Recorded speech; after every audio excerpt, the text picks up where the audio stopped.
നമ്മെ തേടി വന്ന ഒരു നല്ല കർത്താവുണ്ട്. നമുക്ക് വേണ്ടി ജീവരക്തം ഊറ്റി തന്ന ഒരു കർത്താവുണ്ട്.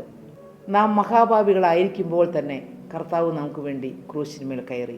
നാം ഓരോരുത്തരും ഒരു പക്ഷേ കെട്ടപ്പെട്ട് കിടന്ന കഴുതകളെ പോലെയായിരുന്നു.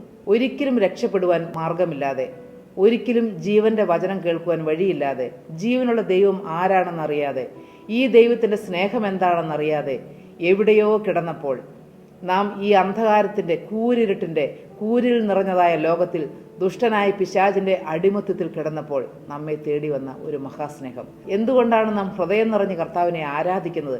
എന്തുകൊണ്ടാണ് നമ്മുടെ സ്നേഹമെല്ലാം ദൈവസന്നിധിയിൽ അർപ്പിക്കുന്നത്? അതെ, നമ്മെ സ്നേഹിച്ച ഒരേ ഒരുവനേയുള്ളൂ, അത് കർത്താവായ യേശു ക്രിസ്തുവാണ്. ഈ ഭൂമിയിൽ നമ്മെ സ്നേഹിക്കുന്നവർ പലരും ഉണ്ടായിരിക്കാം. എന്നാൽ ചില പ്രത്യേക സാഹചര്യങ്ങൾ വരുമ്പോൾ ആ സ്നേഹങ്ങളെല്ലാം തണുത്തു പോകുന്നത് നമുക്ക് കാണുവാൻ കഴിയും.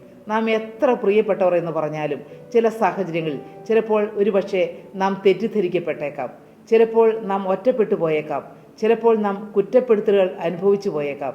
പലപ്പോഴും നമ്മുടെ ഹൃദയത്തിലെ വിചാരങ്ങൾ അറിഞ്ഞ്, നമ്മുടെ ഹൃദയത്തിൽ കൂടി കടന്നു പോകുന്ന ചിന്തകൾ അറിഞ്ഞ് നമ്മെ സ്നേഹിക്കുന്നവർ ആരും തന്നെ ഈ ലോകത്തിലില്ല.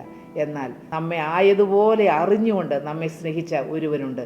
നമ്മുടെ ഹൃദയത്തിൽ കൂടി കടന്നു പോകുന്ന എല്ലാ ചിന്തകളും അറിഞ്ഞ് നാം പാപികളായിരിക്കുമ്പോൾ തന്നെ നമുക്ക് വേണ്ടി മറുവിലയായി കൊടുത്ത ഒരു ദിവ്യ സ്നേഹമുണ്ട്. അത് കർത്താവായ യേശു ക്രിസ്തുവാണ്.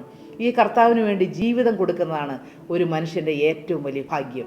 കർത്താവ് നമ്മെ വിളിക്കുമ്പോൾ, കർത്താവിൻ്റെ വചനം കേൾക്കുമ്പോൾ, കർത്താവിൻ്റെ സുവിശേഷം നമ്മുടെ കാതുകളിൽ വന്ന് അലയ്ക്കുമ്പോൾ, ആ സുവിശേഷത്തിന് വേണ്ടി നമ്മുടെ ഹൃദയം തുറക്കുവാൻ ഭാഗ്യം ലഭിച്ചാൽ നാം എത്രയോ ഭാഗ്യശാലികളാണ്.